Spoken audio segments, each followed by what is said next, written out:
Another fatal bear attack reported. Elderly mushroom picker decapitated in brutal bear attack as Japan faces record surge in deadly encounters. A 70-year-old man has been killed in a horrific bear attack while picking mushrooms in the forest of Japan's northern Iwate region.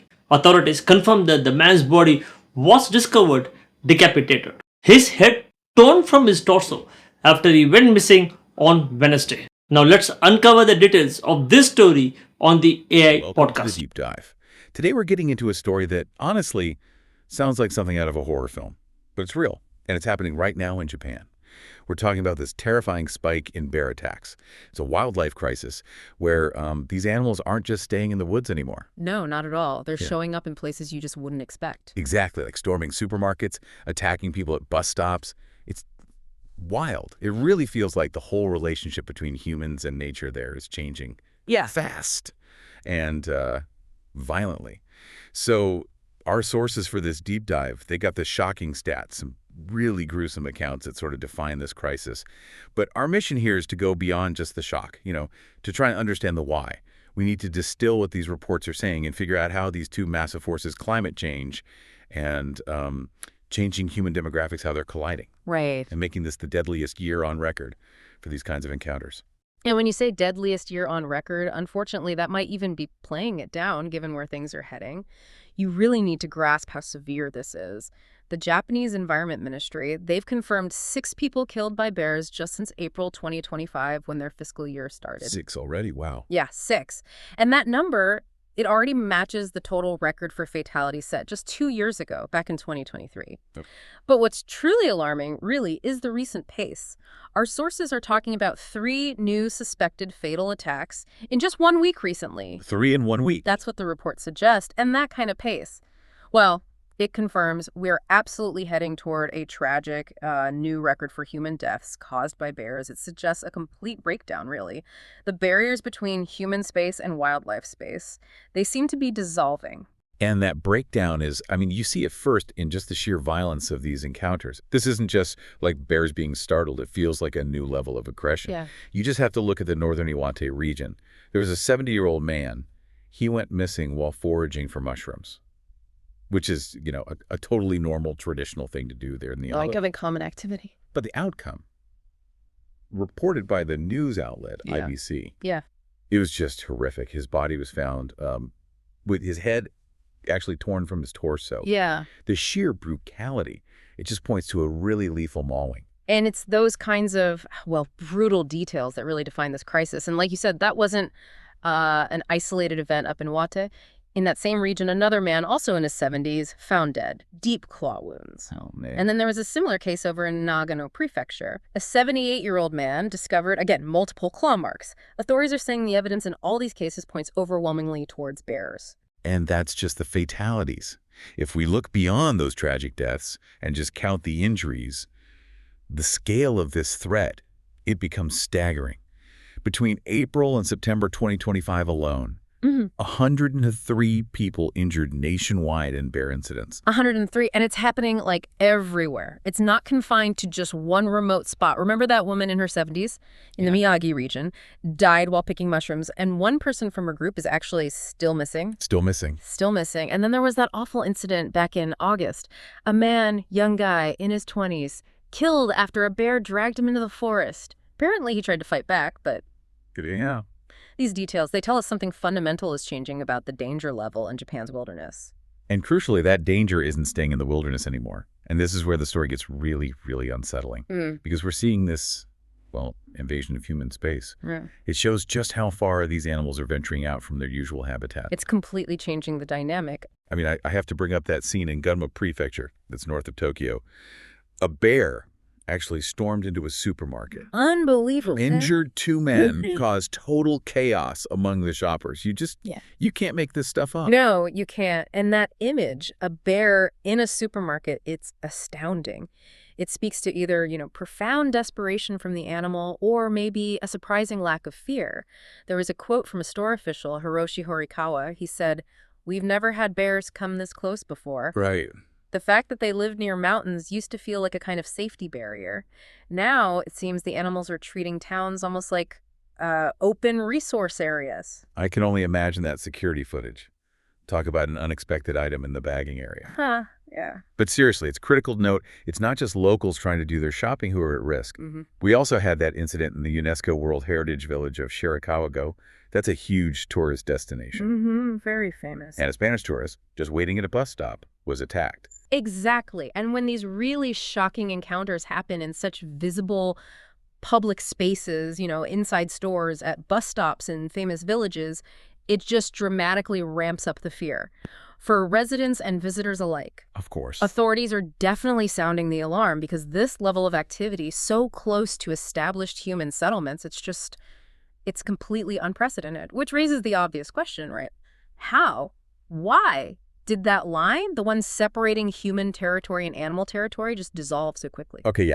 Let's try and unpack this, because this is where the source material kind of shifts gears. It moves from just reporting the tragedies to analyzing the underlying systemic issues. So what are the experts telling us? What's actually driving this change? Well, the experts seem to have really zeroed in on two core factors, and they're linked. They sort of form this dangerous feedback loop that's pushing the bears out of their, let's say, comfort zone and, well, into ours. Okay, two factors. What are they? So the first one is Japan's really deep-seated demographic challenge, the shrinking rural population. Yeah. Right, aging population, people moving to cities. Exactly. As young people keep migrating to the big cities and the population gets older, those human settlements near the forested areas, they're becoming more and more deserted, emptier. Okay, that makes sense. And what about the environmental side?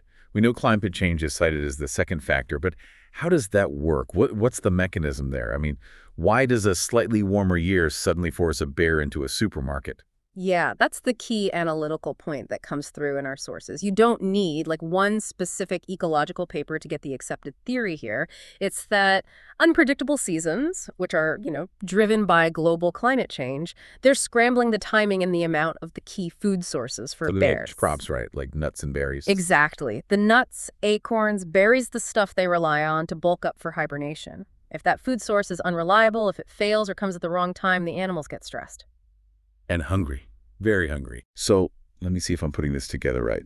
You've got hungry bears, stressed bears, meeting empty, or at least emptier, less guarded towns and villages. That's precisely it. That transitional zone, right? The boundary between the mountains and the villages. It's not just porous anymore. In some places, it's practically abandoned from the human side. So the bears, driven by hunger from failing wild food sources, they see these deserted areas as basically a new place to forage. The human deterrent, the noise, the activity, it's diminished, and their natural food isn't there. Wow. It's really a crisis born from environmental pressure and demographic shifts just colliding in a really dangerous way. Wait a second. So are we saying that the solution to a wildlife crisis might actually involve more people living in these rural areas to sort of maintain that human boundary? That sounds incredibly counterintuitive. Well, it definitely highlights the complexity, doesn't it? Human presence, just the noise, the farming, the simple fact that people are there maintaining things, it acts as a kind of behavioral buffer for wildlife. When that human footprint shrinks, nature tends to expand into the vacuum. But it doesn't always do it peacefully, especially not when the animal involved is already stressed, like these bears are, by the failing crops. Right. Okay. So given this immediate and very real danger, how are the authorities responding on the ground? What kind of warnings are actually being issued? Well, the wildlife authorities, they're urging extreme caution for absolutely everyone, residents, the mushroom foragers you mentioned, tourists too, anyone planning on going into wooded or mountainous areas, which, given what we've just discussed about these recent deaths, is obviously vital advice, though, probably difficult to enforce completely. Sure.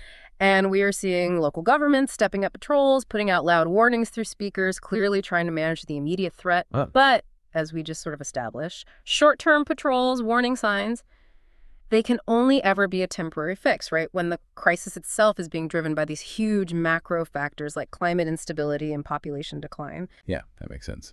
Which brings us to the kind of so what part, the implications for long-term coexistence. Yeah. If this trend keeps going, what does rural Japan even look like in, say, 5 or 10 years? Well, the experts are pretty clear on this. They warn that without really effective systemic wildlife management strategies that explicitly take these demographic shifts into account, the frequency and the severity of these deadly encounters, it's just going to keep escalating. That's a grim outlook. It is. And the fundamental consequence here is that this crisis, it risks turning Japan's really peaceful, iconic forests, the very places that define its natural beauty, into permanent danger zones, essentially exclusion zones.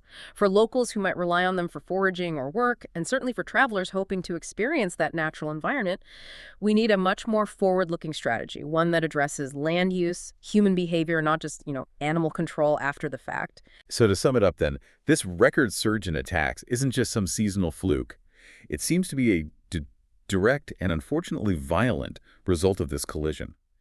Global environmental pressure meeting Japan's unique demographic reality. And it's forcing wildlife and humans into this really brutal conflict. The whole landscape of rural Japan is changing, and the consequences are being felt right now on the forest floor. Yeah. But also, incredibly, in the aisles of grocery stores. Exactly. And that leads us right to the critical, maybe provocative thought we want to leave you, the listener, with. If the shrinking human footprint in these rural areas, the sort of natural retreat of people, combined with this global climate instability, is fundamentally driving these severe wildlife conflicts in Japan, well, what does that tell us about the future management that's going to be required for all wildlife populations adapting to our rapidly changing world? How do we proactively manage coexistence when the borders we once relied on, geographical or behavioral, are just rapidly dissolving? That's a huge challenge. And it's not just facing Japan, it's facing governments globally. Lots to think about there. Well, this is horrible. Okay, one question for you. Should the Japanese government take stronger measures to control the bear population? Don't forget to comment it. Thanks.